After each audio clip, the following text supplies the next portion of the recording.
দেখুন গাছটির গোড়া নেই, মানে কিছু অংশ পচে গেছে, অবশিষ্ট এই অংশটি আছে। তারপরও গাছটিতে কি সুন্দর সুন্দর ফুল দিচ্ছে।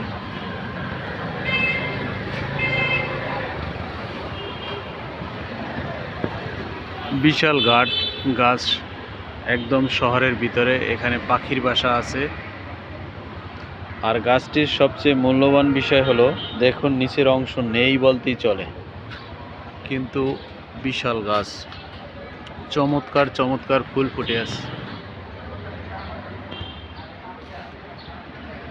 সবকিছু মহান আল্লাহর ইচ্ছা। এই যে দেখুন বিশাল থোকা থোকা ফুল।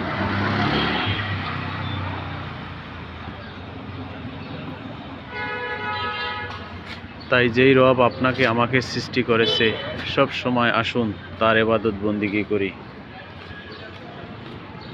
সব কিছুর ভিতরেই আল্লাহর সৌন্দর্য লুকিয়ে আছে।